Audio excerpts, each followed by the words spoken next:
Everyone and welcome to my channel mathsy maths. आज मैं reveal करने जा रही हूँ एक बहुत ही इंटरेस्टिंग सी ट्रिक जो है टॉपिक स्टैटिस्टिक्स की। आपने देखा होगा कि relation between mode, mean and median ये पूछा जाता है। इस पे 1 मार्कर क्वेश्चन आता है।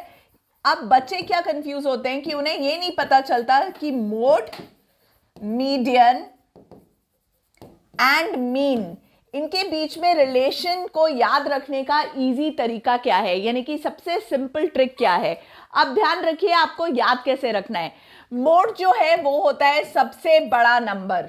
सो हम लिखेंगे मोड इज इक्वल टू, अब सबसे जिसमें ज्यादा स्पेलिंग्स है यानी कि हम लिखेंगे मीडियन आगे एंड देन हम लिखेंगे मीन। अब कंफ्यूजन यहां होता है, बीच में आता है माइनस साइन, कोई कंफ्यूजन नहीं होना चाहिए, राइट।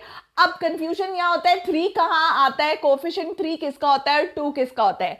अब देखिए एक ट्रिक उसको याद रखने की।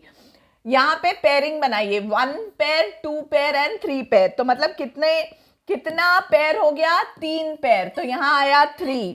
उसके बाद चेक करिए इस मीन का, 1 और 2 यानी कि कितने पेयर है, सिर्फ 2, यानी कि इसके आगे आएगा 2। तो आप ये चीज कभी नहीं भूलोगे कि mode is equal to 3 median minus 2 mean.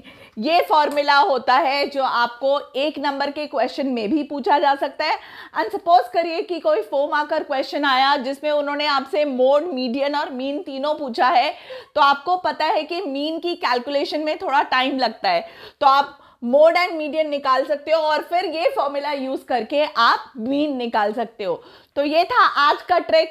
Hope ये आपको पसंद आएगा और आपकी एग्जामिनेशन में हेल्प करेगा याद करने के लिए। ये बहुत ही डिफिकल्ट फॉर्मूला जिसे हमने बना दिया है बहुत ही आसान।